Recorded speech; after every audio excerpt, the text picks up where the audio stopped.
Your tires are the only four things connecting your car to the road. That's it. Four rubber contact patches, roughly the size of your hand each, are all that stand between you and a very bad day. And yet, most drivers know almost nothing about them. In this video, we're going to fix that. We'll cover how to read tire sizes, how to pick the right tire, the most common tire problems, and the service tips that dealers will never tell you. Let's get into it. Understanding tire sizes. Every tire has a code printed on its sidewall. Let's decode it using a real example. P215/55 are 1799H. The P at the start stands for passenger tire. If you see LT, that means light truck. Those are the two main categories you'll come across. The 215 is the tire's width, measured in millimeters. Simple enough. The 55, this one trips people up. That is not a measurement in millimeters. It's a percentage. Specifically, it's 55% of the width. So the tire's sidewall height is 55% of 215 millimeters. The lower this number, the shorter and sportier the tire looks. The higher it is, the taller and more cushioned the ride. The R stands for radial. That's just the construction method. Virtually every tire on the road today is radial, so don't overthink it. The 17 is the wheel diameter, and yes, this one is in inches. So you got millimeters, a percentage, and inches all in one code. Welcome to the tire industry. Right next to the size, you'll see something like 99H. The 99 is the load index, how much weight that tire is rated to carry. The H is the speed rating, the maximum safe speed the tire is designed for. We'll come back to why these two numbers matter more than most people realize. How to check tire age. Here's something that could genuinely save your life, and almost nobody checks it. Every tire has a DOT code stamped on the sidewall. The last four digits of that code tell you exactly when the tire was made. The first two digits are the week, the last two are the year. So if you see 1514, that tire was made in the 15th week of 2014. Why does this matter? Because rubber ages. Even a tire sitting in a warehouse with 0 miles on it is getting older. Here's the rule. When buying tires, never accept anything older than 1 year from its production date. And on your own car, tires should be replaced at 5 years regardless of tread, and they must be replaced by 7 years. After that point, the rubber begins to crack from the inside out, and the tire can fail without warning. Watch out for suspiciously cheap tires from non-tire retailers. Overstocked, discontinued, or out-of-date tires often end up there, and that great deal could be a safety risk waiting to happen. How to choose the right tire. Okay, so it's time to replace your tires. Where do you start? Step 1. Look at what's already on your car. If your current tires lasted well, and the car drove smoothly, that is valuable data. Don't just switch brands for the sake of it.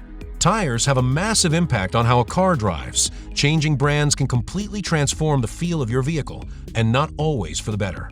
If you weren't happy with your tires, or you don't know what came on the car originally, your next step is to look up the OEM tires, the ones the manufacturer chose when engineering the vehicle.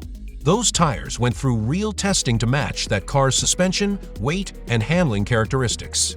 They're a solid benchmark. Where to read reviews. TireRack.com is one of the best tools out there. Here's the key. Filter reviews by your specific car. The same tire can perform brilliantly on a Honda and terribly on a Toyota because weight, suspension tuning, and load distribution are all different. Read reviews from drivers of your exact vehicle. Now, summer, winter, or all season. Summer tires are engineered for warm weather grip and performance.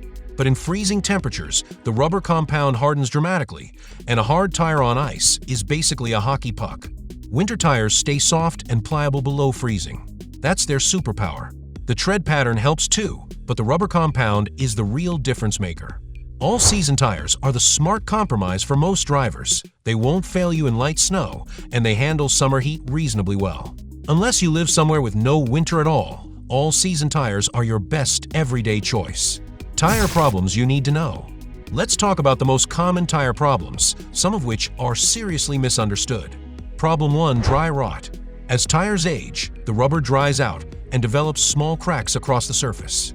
This is called dry rot. At first, the cracks look minor, but structurally, the tire is compromised. Hit the pothole at highway speed, and that tire can blow out without warning. Also, avoid overusing tire shine products.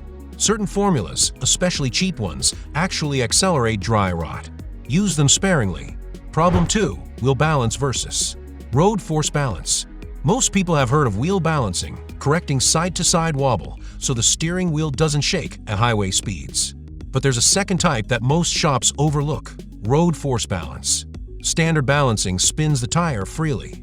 Road force balancing simulates the actual weight of the car pressing down on the tire and checks whether the tire bounces up and down as it rotates. If your car vibrates and a regular balance didn't fix it, road force balance is almost certainly the answer. Insist on it. Not every shop has the machine, but good ones do. Problem 3. Tire conicity, the hidden cause of pulls. If your car drifts left or right without you touching the wheel, most people immediately blame the alignment. But here's the truth: alignment rarely causes a pull at low speeds. Tire conicity does. It happens when the internal structure of a tire is slightly cone-shaped instead of perfectly round, either from a manufacturing defect or improper storage. When tires are stacked on top of each other for long periods, the weight deforms them. That deformation causes a pull. Quick test: if you just got new tires and the car pulls, swap the front tires left to right. If the pull changes direction or disappears, the tire is the problem, not your alignment. Don't spend money on an alignment until you've ruled this out. Problem 4. Cupping. Run your hand along the outer edge of your tire. Does it feel scalloped or uneven, like waves or ridges? That's called cupping, and it creates a loud, roaring noise that's constantly mistaken for a failing wheel bearing. Cupping is usually caused by skipping tire rotations or by worn shock absorbers that let the tire bounce repeatedly against the road. Rotate your tires every 5,000 miles and keep your suspension in good shape, and you'll likely never deal with this. Tire service, the truth.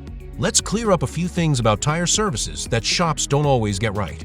Tire balancing. You do not need to balance your tires on a schedule. If you have no vibration, no shimmy, no concerns, don't pay for a balance. Balance when there's a reason to. Tire rotation. Do rotate your tires every 5,000 miles. This evens out the wear across all 4 tires and dramatically extends their life. It's one of the cheapest maintenance tasks you can do and one of the most impactful. Long-term storage. If you're parking a car for an extended period, inflate the tires to 55 psi. This reduces the contact area with the ground and prevents flat spots from forming where the rubber sits compressed under the car's weight. Just remember to deflate back to normal pressure before you drive it again. Tire repairs. Only the center tread area can be safely repaired. If the nail is in the sidewall or near the shoulder, the tire needs to be replaced, not patched. And always get a plug and patch repair from a professional, not a quick roadside plug. A proper repair from the inside out is the only safe option. Where and how to buy tires. A few final rules for buying tires. Choose the tire first, then shop for price.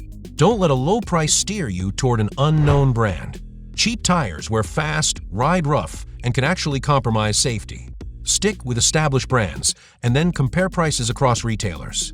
Good places to buy: Costco, Sam's Club, Tire Rack, and Discount Tire all offer solid prices and reputable brands.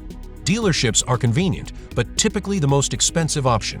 One last thing: match your load rating and speed rating to the original specs for your car.